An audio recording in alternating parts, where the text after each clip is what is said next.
Hypervisor होता है जो कि बेसिकली आपके विंडोज़ या लिनक्स के मशीन के अंदर चलता है, जिसके अंदर माइक्रोसॉफ्ट का वर्चुअल पीसी, वीएमवेयर का वर्क स्टेशन और ऑरिकल का वर्चुअल बॉक्स, जो एक ज़माने में सन का था फिर ऑरिकल का हो गया था, ये टाइप 2 हाइपरवाइजर। टाइप 2 हाइपरवाइजर हमेशा टेस्टिंग के लिए बनाए जाते हैं। टाइप 1 हाइपरवाइजर आपकी क्लाउड की वर्चुअलाइजेशन की जो लेयर होते हैं वो उसके लिए होता है या दूसरे पर्पज़ के लिए होता है। आप AWS में भी चेक कर सकते हो कि कौन सी हाइपरवाइजर की लेयर चल रही है। एक कमांड है, उसको आप चलाओगे तो वो आपको जो है ना बता देगा मशीन के अंदर के उसके बेस लाइन पे क्या चल रहा है।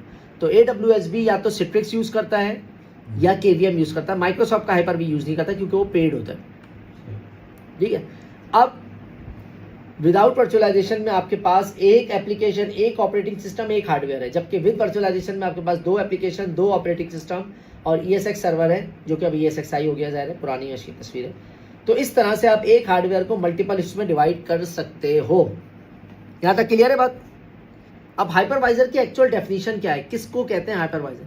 हाइपरवाइजर और अ वर्चुअल मशीन मॉनिटर, जिसको हम VMM भी कहते हैं, is a piece of computer software, firmware और hardware that create and run virtual machines, ठीक है ना, और computer on which hypervisor run or one or more virtual machine is called a host machine and each virtual machine is called a guest machine.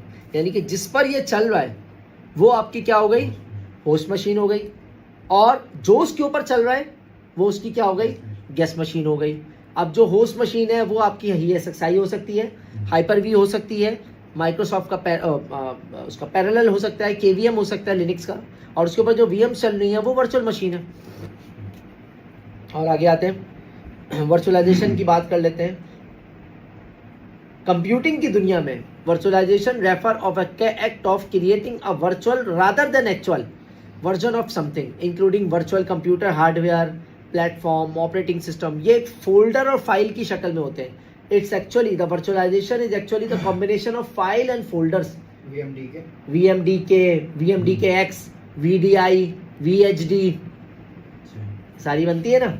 VHD कहाँ बनती है भाई? हाइपर-V में। VMDK कहाँ बनती है भाई? VM में। VDI कहाँ बनती है? सिट्रिक्स में। एडवांटेज एंड कैरेक्टरिस्टिक, मैं ऐसी क्या चीज़ें देखूंगा कि मैं बोलूँ यार ये जो चीज़ चल रही है ये क्लाउड है। बहुत सारे लोग चूना लगाते हैं किस नाम पर? डेडिकेटेड सर्वर बेचकर। डेडिकेटेड जो डब्बा बेचा जाता है, जिसको हम डेडिकेटेड सर्वर या बेयर मेटल सर्वर कहते हैं, इज नॉट क्लाउड। बहुत सारे लोग कहते हैं यार मेरा सर्वर फला जगह रखा है क्लाउड सर्वर। भाई वो क्लाउड नहीं है, आपने एक जगह पे हार्डवेयर और पावर लेके वहाँ अपना सर्वर रखा हुआ है, वो आपकी डेडिकेटेड होस्टिंग कहलाती है, उसको बेयर मेटल सर्वर कहते हैं। तो लोगों को पहचान नहीं है, पहचान है भी तो बेवकूफ़ बनाते हैं। तो आपको ये पता होना चाहिए कि क्लाउड की बेसिक डेफिनेशन क्या है। पाकिस्तान में कई बड़े इदारे क्लाउड के नाम पे चूना लगा रहे हैं, ठीक है। कराची हो गया, इस्लामाबाद हो गया, लाहौर हो गया, बहुत सारी जगहों पे अच्छे क्लाउड प्रोवाइडर्स के नाम जिनके हैं, बैक एंड पर जाओगे तो वो डब्बे बेच रहे हैं। क्लाउड की कुछ बेसिक कैरेक्टरिस्टिक है जो इंटरनेशनल एक जिसे बोलते हैं कंप्लाइंट है, वो होगा तो आप इसको क्लाउड कह सकते हो। वरना virtual dedicated server, virtual private server, ये क्लाउड का पार्ट नहीं है। पहला, ऑन डिमांड हो, जितनी देर ज़रूरत हो उतनी देर चलेगी। 1 घंटे की ज़रूरत है 1 घंटा चलाओगे, अगर नहीं है तो वो वर्चुअल डेडिकेटेड सर्वर यानी कि VDS है, या वर्चुअल प्राइवेट सर्वर VPS है, या फिजिकल हार्डवेयर है। पहली कंडीशन। दूसरी, no single point of failure, यानी कि एक सर्वर एक वक्त में उसकी स्टोरेज, वो खुद तो नहीं लेकिन उसकी स्टोरेज एक वक्त में 2 से 3 जगह रेप्लिकेट हुई होती है, और उसके साथ उसका डाटा सेंटर भी होता है जिसको हम अवेलेबिलिटी जोन कहते हैं, जिसको हम कहते हैं no single point of failure. तीसरे नंबर पे आता है स्केलेबल। अब स्केलेबिलिटी 2 तरह की होती है। Number 1 horizontal scalar, number 2 vertical scaling. क्या फ़र्क है मेरे भाई, आसान ज़बान में समझते हैं। वर्टिकल स्केलिंग का मतलब है आपके पास मान लीजिए 2 GB के साथ एक सर्वर है, 1 CPU, 2 GB RAM, 40 GB storage, Windows Linux doesn't matter. लेकिन जो दूसरी चीज़ है वो क्या चीज़ है? वो जो चीज़ है वो ये है कि आपके पास 2 GB का जो सर्वर है वो अब कितना हो गया, आपने इसको स्टॉप किया, स्टॉप करने के बाद आपने 2 की जगह उसको 4 GB कर दिया और दोबारा पावर ऑन कर दिया परमानेंट लेवल पर, यानी कि वो मशीन 2 GB पे अब भर गई है, वो 2 GB पर नहीं चल सकती। Now you need to scale up to the 4 GB। This is called vertical scaling. Now let's talk about the horizontal scaling. Horizontal scaling कहाँ पर आती है? हॉरिजॉन्टल स्केलिंग आपकी होती है जहाँ पर आपके पास कोई पर्टिकुलर इवेंट आ रहा है और उस इवेंट की वजह से आपने क्या किया, उस इवेंट की वजह से उसकी मेमोरी इंक्रीज कर दी।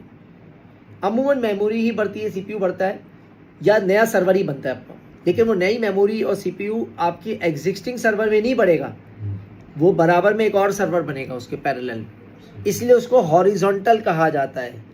वर्टिकल नीचे से ऊपर जाता है, जिसमें 2 GB रैम थी अब 4 पे चले गए।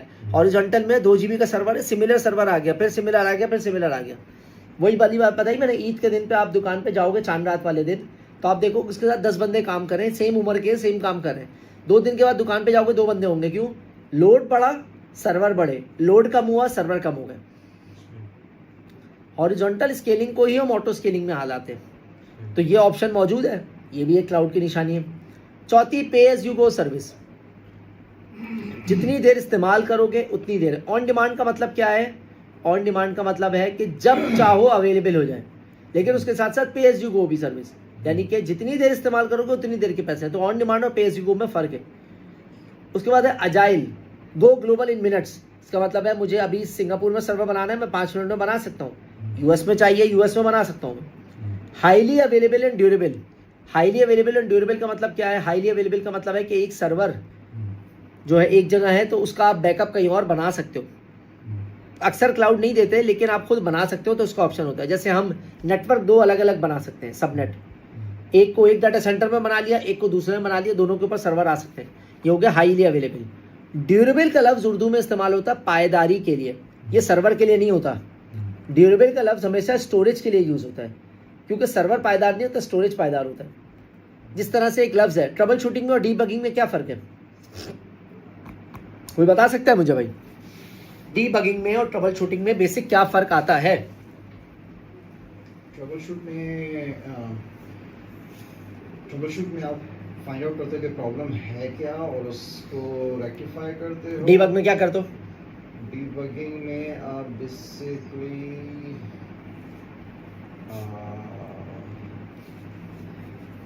बेसिक है, हाँ ये कह सकते हैं। और ट्रबल शूटिंग में क्या करते हो?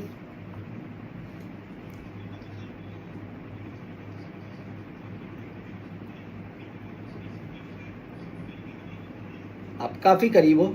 इसका सिंपल है, डीबग हमेशा सॉफ्टवेयर होता है, ट्रबल शूट हमेशा हार्डवेयर होता है। सही। आप ये नहीं बोलते हो यार मैं हार्डवेयर को डीबग कर रहा हूँ, क्योंकि बग आता है कोड के अंदर। जब हार्डवेयर में कोड ही नहीं है तो बग कैसे आएगा? और ट्रबल शूटिंग हमेशा हार्डवेयर के लिए होता है। जब सॉफ्टवेयर में हार्डवेयर ही मौजूद नहीं है डायरेक्टली, तो ट्रबल शूट कैसे करोगे? तो लफ्ज़ों का खेल है सारा। लोग बोलते हैं कि मैं अपने कोड को ट्रबल शूट कर रहा हूँ, बट वो दरअसल कोड को डीबग कर रहे होते हैं। तो लफ्ज़ों का गेम है सारा। तो ड्यूरेबल पायदारी स्टोरेज के लिए होती है, हार्डवेयर पायदार नहीं होता। हार्डवेयर हाईली अवेलेबल होता है, तो ड्यूरेबल हमेशा उसके। सिक्योर, सिक्योर यहाँ पे 2 तरह की सिक्योरिटी होती है, देखिएगा। One is called security in the cloud, second is called security of the cloud. क्या फ़र्क है मेरे भाई दोनों में? Security in the cloud basically जो है वो हमारी जिम्मेदारी होती है, जो क्लाइंट है, जो सर्विस। फ़र्क क्या है दोनों में?